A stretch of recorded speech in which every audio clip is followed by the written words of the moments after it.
जिस समय कोई समस्या जन्म लेती है, उसके साथ ही उसका समाधान भी जन्म लेता है। मुश्किल से मुश्किल हालात में भी दिन सिर्फ 24 घंटे का ही होता है। वक्त ठहरता कहाँ है, जैसा भी हो गुजर ही जाता है। अंधेरी से अंधेरी रात भी अपनी कोख में दिन का उजाला लिए होती है। जीवन कभी कभी ऐसे दौर से गुजरता है जैसे एक ट्रेन किसी सुरंग से गुजरती है, गुप्त अंधेरे से भरी सुरंग से। पर क्या हम उस वक्त अपनी टिकट फेंककर उस ट्रेन से बाहर कूद जाते हैं? नहीं, क्योंकि हमें यकीन होता है कि ट्रेन का चालक हमें सुरक्षित रूप से उस सुरंग से बाहर ले जाएगा। जिंदगी की ट्रेन भी जब दुखों और मुसीबतों की सुरंग से गुजर रही हो, चारों ओर अंधेरा दिख रहा हो, तभी तो जरूरत होती है उस भरोसे की, जिंदगी के ड्राइवर पर भरोसे की, जो पार ले ही जाएगा।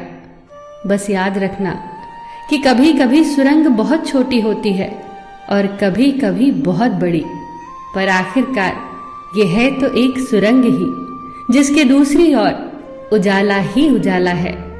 बस भरोसा मत खोना। शाखाएं अगर रही तो पत्ते भी आएंगे, ये दिन बुरे हैं तो क्या हुआ, अच्छे भी आएंगे। एक घर में 5 दिए जल रहे थे। एक दिन पहले दिए ने कहा, इतना जलकर भी मेरी रोशनी की कोई कद्र नहीं, आज मैं सबके लिए व्यर्थ हूं।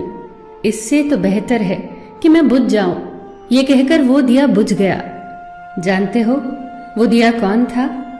वो दिया था उत्साह का प्रतीक। उसे देखकर दूसरे दिए ने कहा, जो शांति का प्रतीक था, मुझे भी बुझ ही जाना चाहिए। मैं निरंतर दुनिया को शांति की रोशनी दे रहा हूं, पर फिर भी लोग हिंसा करते हैं। ये कहकर वो दिया भी बुझ गया। तीसरा दिया, जो भाईचारे का दिया था, वो भी उन्हें देखकर बुझ गया। अब न उत्साह था, न शांति, न भाईचारा। तो ऐसे में चौथा दिया, जो एकता का प्रतीक था, वो भला कैसे जला रहता? वो भी आखिरकार बुझ ही गया। पर एक दिया था जो अभी भी जल रहा था, एक छोटा सा दिया, अपनी मध्यम सी लौ लिए निरंतर जलता हुआ। एक छोटा बच्चा घर में आया। उसे 4 बुझे दियों को देखकर अफसोस नहीं हुआ, बल्कि 5वें जलते दिए को देखकर वो खुशी से झूम उठा और उस नन्हे से दिए से उसने वो 4 बुझे दिए फिर से रोशन कर दिए। जानते हो वो दिया कौन सा था? वो दिया था उम्मीद का दिया, आशा का दिया। उम्मीद वक्त का बहुत बड़ा सहारा है उम्मीद तो हर लहर किनारा है।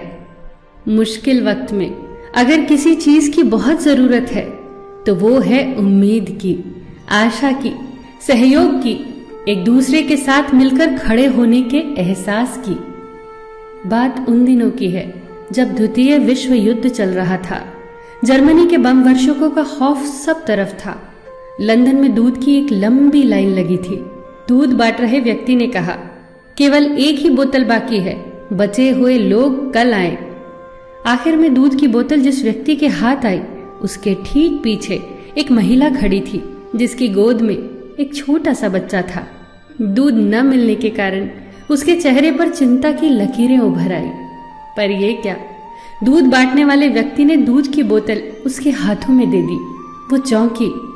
हुआ यूं कि उसके आगे खड़ा व्यक्ति पंक्ति से हट गया, जिसके कारण दूध की बोतल उस औरत को मिल गई। लाइन में खड़े सभी लोग उस व्यक्ति के लिए जोर जोर से तालियां बजाने लगे। उस व्यक्ति ने उस औरत के पास जाकर इतना ही कहा, आपका बच्चा बहुत प्यारा है, यह इंग्लैंड का भविष्य है, इसकी परवरिश बहुत अच्छे से करना।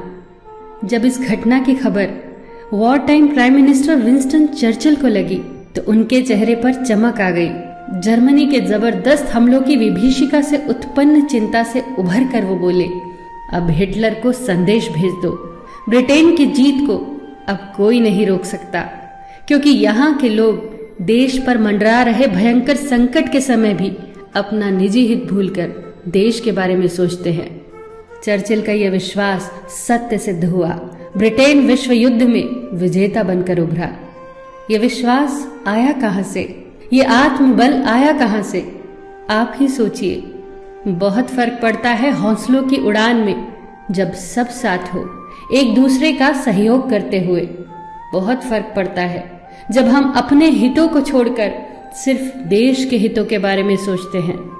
बहुत फर्क पड़ता है जब हम एक की ताकत को पहचान कर एक एक रेशा जुड़कर न टूटने वाली मजबूत रस्सी का निर्माण करते हैं।